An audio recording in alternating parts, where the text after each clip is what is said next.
Yeah.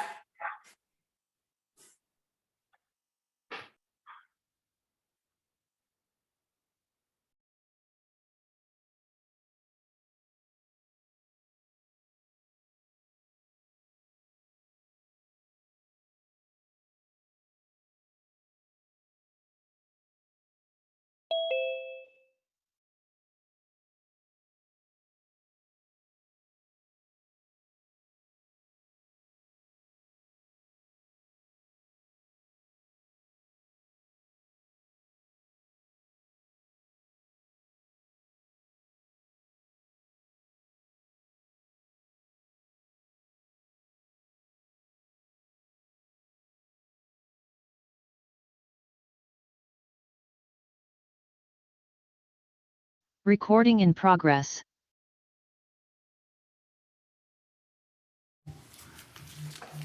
Good afternoon, everyone. Let's call the meeting to order. It was proof of posting. We were, Dustin, your own, proof of posting, please. Yes, sir. The agenda was posted on October 18th at 3:00 p.m. All right, thank you. Under item B, consideration or action, the following. B, one is approval of minutes from the prior meeting. Those are sent out if any additions or corrections. Not, is there a motion to approve the minutes as presented? I'll make that motion. Second. Have a motion, second, all in favor say aye. Aye. Aye.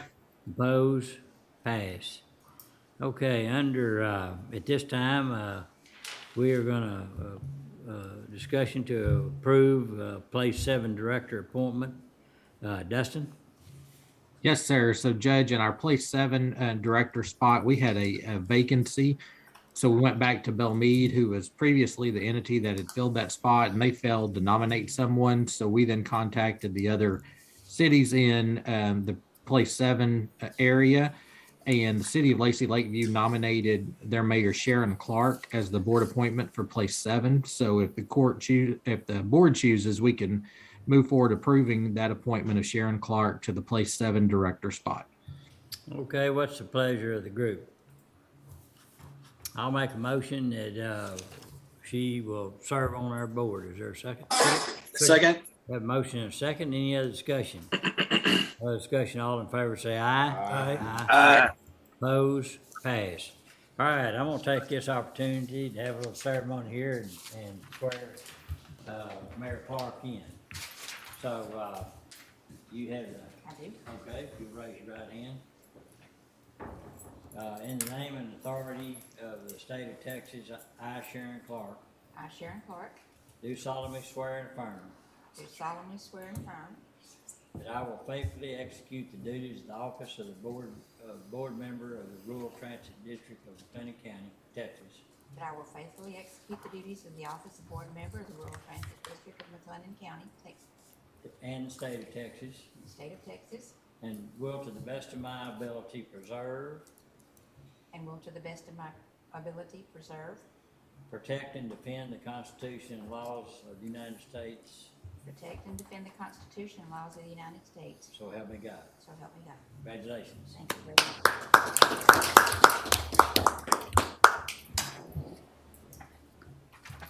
I don't know if anybody told you, but this does not pay anything, so don't be looking at your mailbox. I'm used to that.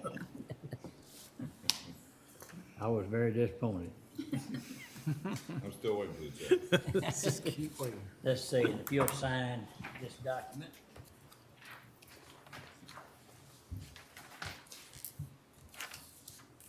Right here, and then I'll sign.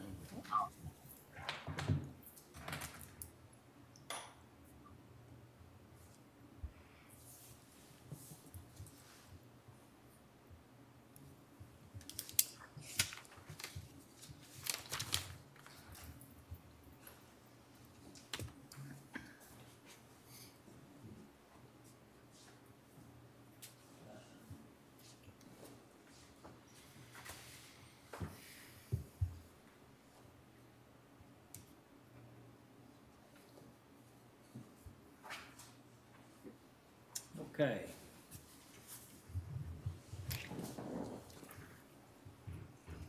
All right, under Under item C, operations, report, ridership program, revenue, expenses, equipment, marketing plans and related matters. Call on, Serena. Good afternoon, Board. I just want to present our ridership figures for this month. I believe he has it on view for those that are on screen. Okay, thank you. Thank you. And so, next slide, please. Next slide.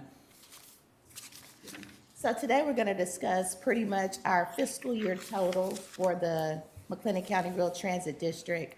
Our agenda covers the demand response side of our service. We'll also discuss our commuter service as well as our fiscal year comparisons for our total ridership. We'll end the presentation just discussing where we ended with the fiscal year COVID-related trips that were performed by McLennan County Rural Transit District. Next slide, please. This slide right here is discussing our demand response service. Again, this is when people call in specifically for a trip, and we take them from any origin that originates in McLennan County, and we can take them to within McLennan County or the adjacent county. This is just a breakdown of where we are for the entire fiscal year.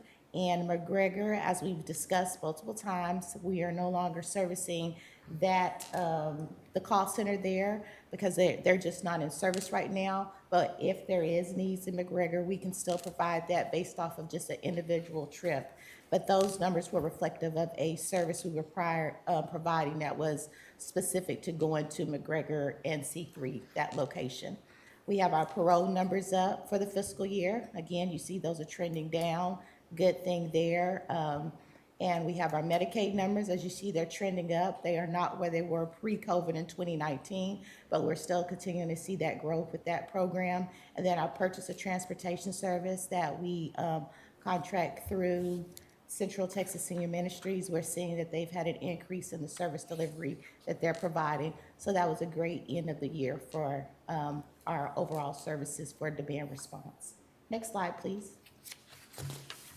Here it is. This is our fiscal year totals, each route individually. I know that that's something that this board has requested, so we did want to break that out so that you can see where our total ridership comes from each month. And I'll continue to provide this to support where our growth may be and where we can look at increasing our service delivery. Next slide, please. Let me ask you a question if I could. Yes, sir. On the Medicaid ridership, going back to the previous page on the bar chart, so there was 6,128 rides in 19, and those have dropped significantly. But I doubt that the number of Medicaid people have dropped. It's just they have. So what does that tell us? There's a lot of those people that aren't.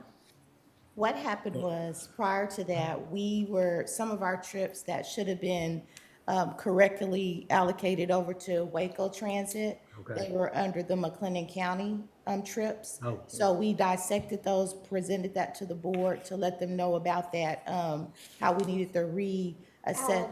Yeah, we have to reallocate the cost. And so that is why you see a difference in the Medicaid trip, that significant drop, because Waco Transit trips had to be dissected out of McLennan counties. So All right. we cleaned that reporting up, and now it's more reflective of the actual McLennan County service, not just the Medicaid as a whole. Okay. But that was pre-Serena. Makes sense. Thank you.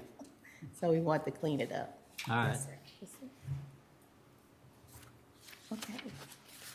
And our fiscal year ridership comparison, again, this just shows you each month where we were in the last couple of fiscal years. And you will see how when COVID hit, we did see a significant drop in our 2020 number. That would have been around March. You saw how as the services were not available within the community, within the region, a lot of places closed down. So you can see where that directly impacted our service in the rural area. And then you can see as we begin to open back up in our in March of 2021, you can see where our line begins to trend up. We've promoted the safety of our vehicles. We promote that we sanitize our vehicles. We have the electrostatic guns that we use. All of our drivers are equipped with masks. We provide those to the community. We're still under the FTA's mandate to wear masks. Our passengers are required to wear masks, and we wear masks in our facilities. So we've had great buy-in from the community. And those that can't, we provide a form from FTA so they can submit it stating that they have a medical condition. We put that on our system, but pretty much we've had a seamless operation once the community began to reopen. Okay. Next slide, please. And this is our commuter bus service. And this is our service that is considered Route 10, but we do provide service to, we begin in McLennan County, and then we provide a circular route that goes to Marlin, picks up, and then comes back into McLennan County. We go to Riesel, Chilton, just Galind, we go to a variety of stops. It also includes our parole numbers because that's considered part of the commuter service. And then we have Sanderson Farms, where we bring in the economic development for the smaller communities so people can come here, get jobs, create equity, and that we can have a seamless option for those individuals that don't reside in Waco. And so you would say that those calls originate from McLennan County because that's where they come back to. We pick them up and they come back to Sanderson Farms or. Yes, sir. Yes, sir. Vehicle starts at Waco Transit, so that's how Route 10 is like considered our area, is because it starts and finishes in McLennan County. Yeah, okay. Yeah, and a commuter service has to originate in the county of service delivery.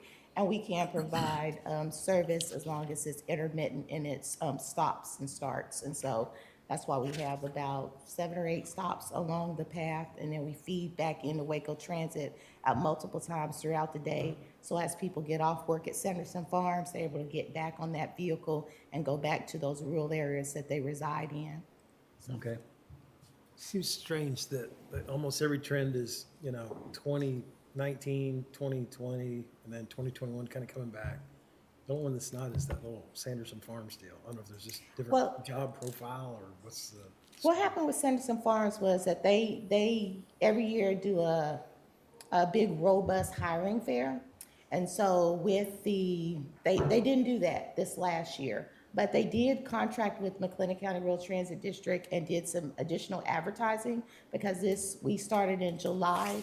They did do a robust hiring fair for this fall. And so our hope is that we've got advertisements on our rural vans. We have them on Waco Transit. We also have them in our facility on our windows. And so our hope is that people will see that they are hiring again. I know that they've been bought out by some other people, so maybe that's an opportunity for them to build that employment base that they need. And we want to still be able to be a viable option for those individuals that need transit. Okay, great. And they're bought by Cargill, right? Yes, sir. So, I mean, they have employees too. I don't think I hope it's not gonna hurt. I don't think it would be. As far as what we hear, there might be some administrative changes, Consolidation. nothing will change after the merger, right? No, But, yeah.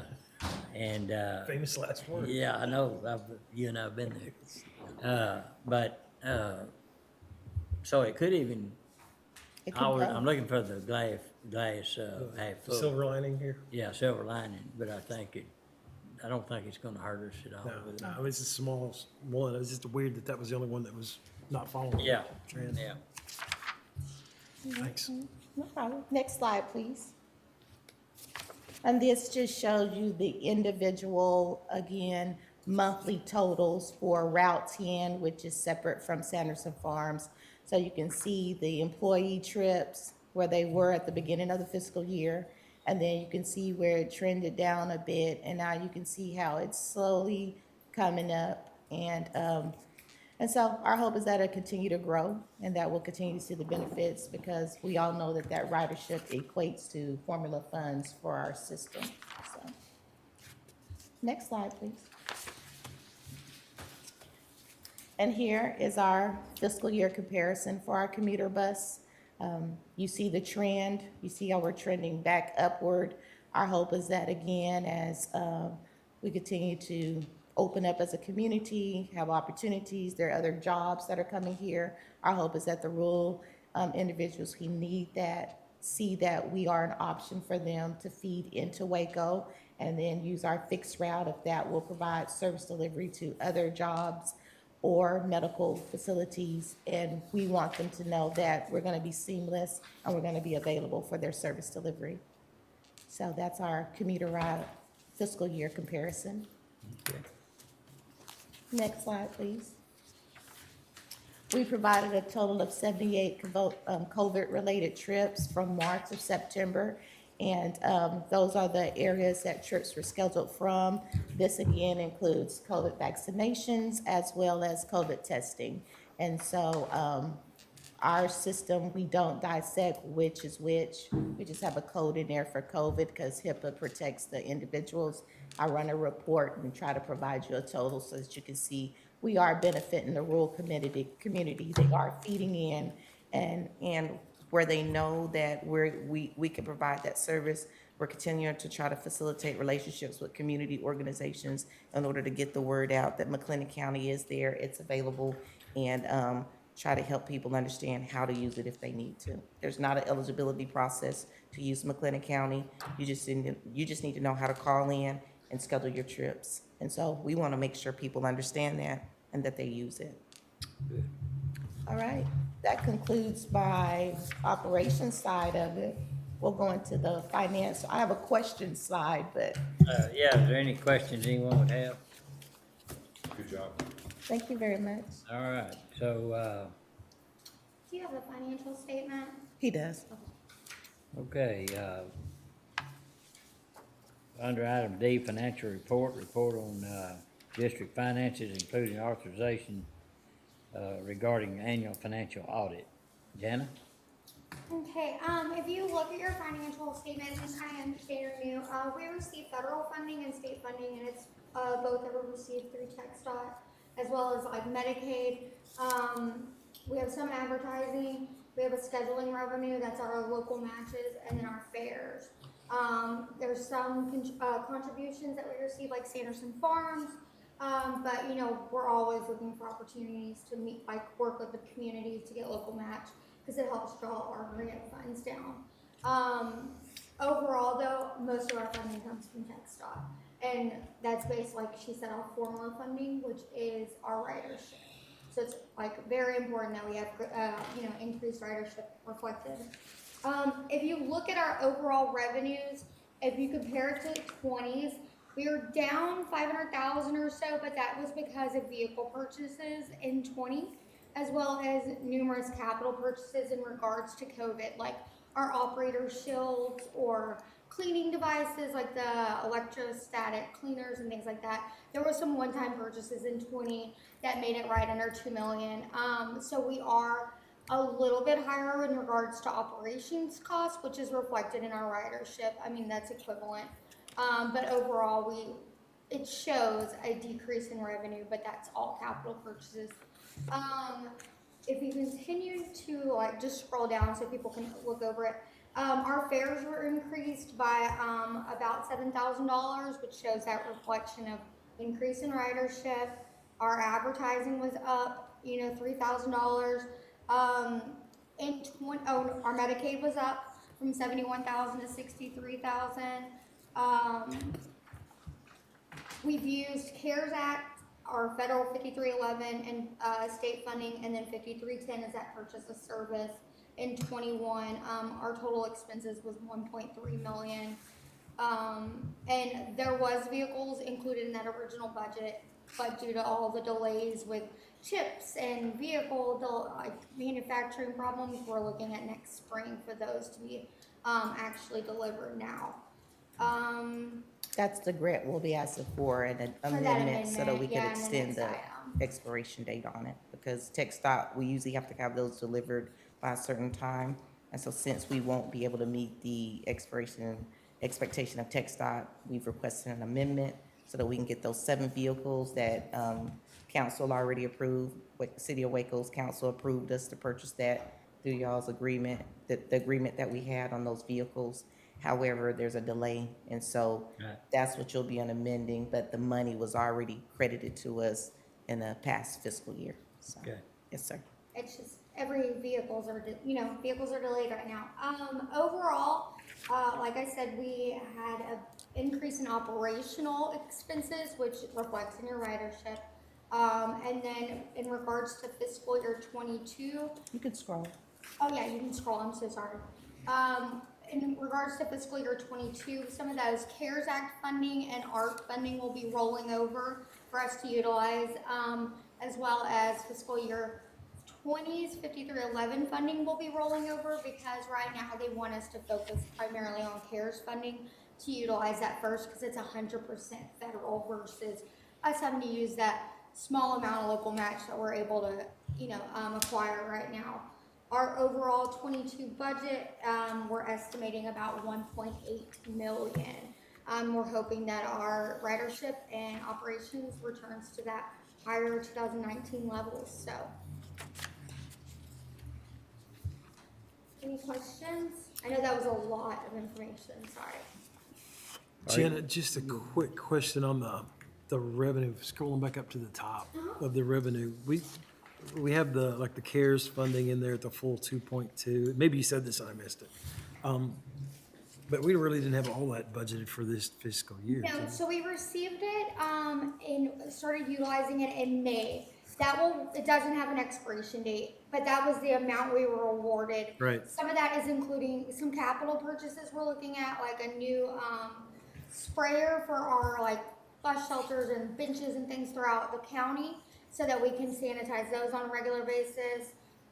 There's some one-time capital purchase in that, but yeah, that's not just for. Yeah, I was just trying to get a better feel for the the 2021 budget 12-month time frame. You know what I mean? So we were Because we weren't estimating- off on our budgeting process by 200%.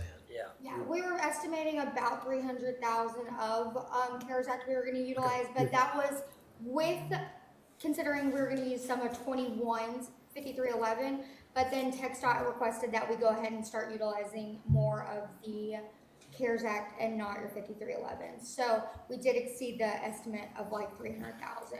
Yeah, I can see the bigger items are the federal funding parts, and we only used portions of those. Our plan is always to kind of use our state grants that will expire prior to using that CARES Act that had no expiration date. But when TxDOT gives you some direction and then they tell you that they want you to do it that way because if they're gonna go out for additional funds, they need to be able to show the feds that they are expensing down the CARES Act money that they had already received. And then they'll allow us to have allow us to have an extension on our grant expiration dates. So for us, we're gonna use it so we don't lose it. Yep. But if they ask us to take another direction and they extend it, we like to use the CARES because there's no match. But if we need to use that 5311 and pull down match, then, so you gotta be kind of strategic with how you use it. And And so, me and Serena meet every month and go over all of the finances for both rural and Waco, just to determine, what's necessary, what we should use, and the best option for that month. So, Got it. Thanks. Are y'all able to keep drivers? oh, yes, sir. We have our share of, Turnover? policy infractions that require us to maybe terminate a driver that we may not want to terminate. But as far as being competitive, we're really reflective of how the city of Waco has moved up their wages. So we're trying to make sure we bring in our part-time drivers at an equitable amount, and then we're trying to make sure we get them to that starting wage that the city has moved theirs with. So we really try to be reflective in what the city is doing with our employees so that they understand that they're our core commodity. Our operators are. Without them, we have no service. And so Absolutely. we try to give back to them where we can. And so it's been good. I mean, we could always use more drivers and more CDL operators, but, we just try to bring them in, show them, the added value, and we look for the right people because you're moving people, not freight. So, Good point. Do you see a large deficit in diesel, the cost of diesel now? We buy off the City of Waco's Okay, contract. so we don't have to. Yes, sir. so we Yes, can- sir. Okay, good. I mean, there's I some. mean, you don't have to pay them back. We have a slight upcharge. No, we buy off their contract, but we Okay, so pay they- for it. Yeah. So we have a contract, okay. Yes, sir, we. Yes, I sir. didn't know if we, I didn't know. Yeah, we work with, yeah, they are the direct recipient of our funding, and we manage that funding. And so their accounting department works with ours in facilitating our NTD data and how we work through our processes. And so they play a real intricate role in how we manage both operations. And they allow us to utilize funding in the best way possible, because we get it, you know, at the same rate as the city, so it's acquiring a lot more than actually what we're buying, so it's a Exactly. great opportunity for Yeah, us. I didn't know. I thought we bought Yes, sir. it, so that's, Yeah, we- City of Waco? That's a good point, though, because that cost is gonna oh, go up. it's gonna go crazy this next year. Yeah, they do. Okay, anything else? No, sir. Financial? All right, y'all heard the financial report. Is there any additional questions? Not, is there a motion to approve the report as presented? So moved. Is there a second? Second. Have a motion and second. All in favor say aye. Pass. So, all right, next is, under item E is, approvals and ratifications, if any, for grant application, certification, and other grant-related matters. Is there anything else on that? Under E1 regarding U.S. Department of Treasury, the Coronavirus Local Fiscal Recovery Fund, Rescue Act Fund, ratification of grant submission and approval grant awards and related award terms and conditions. So, Jana or Serena? Okay, so we were awarded, some additional COVID type or emergency funding, this past month from TxDOT. We were awarded $786 that will be applied to operational costs. But out of the 35 out of the 36, rural transit agencies in the state of Texas received funding totaling $51,806. So it wasn't a huge pot of money, so it was, We're thankful Yeah. for whatever we get. yes, and it is 100% Yes. federal funding, so we don't have to use local match to draw down that $786. Yes. So we will be executing that PGA as soon as y'all approve it, and probably by November 1st. We just need approval to accept that award. Okay. Any questions about that? Is there a motion to approve? So moved. Second. Have a motion and second. Sorry I'll about do the that. 5339. We have a motion and second. Any other discussion? No other discussion. All in favor say aye. Aye. Opposed? Pass. The second, go ahead, I'm sorry. Is there anything else under Yes, sir. E2? We have the 5339 Federal Bus and Bus Facilities. This is the grant that I spoke about where we had the money, the two grants, yeah, that we had the money for the capital, for the vehicle purchases. Okay. However, we have to request an amendment through TxDOT in order to extend it out so that we don't lose the money. And so we need to ask that you guys allow us to amend the request. It's due no later than November the 15th. The vehicles are on order, they have been placed, but we have to ask for the amendment to extend out that date, so. Okay. Any questions about that? All right, is there a motion to approve that I'll make request? that motion. All right, we have a Second. All right, we have a motion and second. Any other discussion? Thank you. No other discussion. All in favor say aye. Aye. Opposed? Pass. All right. Under items F, additional items of discussion for potential action under F1 is the 2022 McLennan County Rural Transit District Board meeting dates. And they're listed there, but they're, our bylaws say that we should meet 4 times a year. And so we're suggesting Thursday, March 10th, and then Thursday, May 12th, and then a Thursday, May 8th, and then a December the 8th. And those meetings start at 4:30, and will be held in the Commissioner's Courtroom.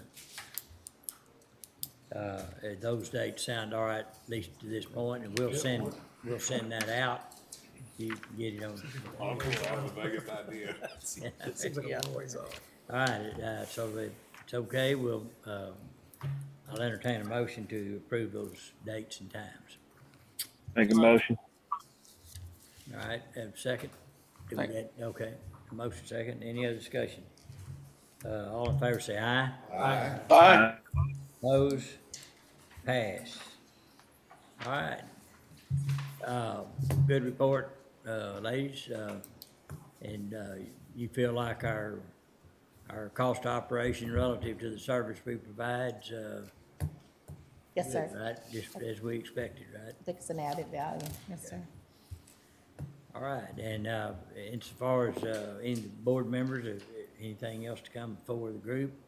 Also would remind you that anytime you have any questions about your communities and how McLennan County Rural Transit can help you in any specific way, Serena and Jana are always ready to help in that regard. Jana, wasn't there something on about the annual audit? Or I thought we Did accepted I that dream it? last time. I thought we accepted that last time because it was done in March. I thought we accepted it in August. Am I Yeah. wrong? We received it from the city and then we And brought there it was to no you all. There were no findings. findings. It was. okay, okay. And you guys approved it. and Yeah, so- in March, or last meeting, That- It was Last last meeting. meeting that I reported about it. Yeah. Yes, okay, but there was no findings. Yeah, JRBT completed it and. okay. All right, if there's nothing else, well, we stand adjourned. Thank you. I'm waiting. I got you guys a council with. Recording stopped. You have a message? Because we started, we're doing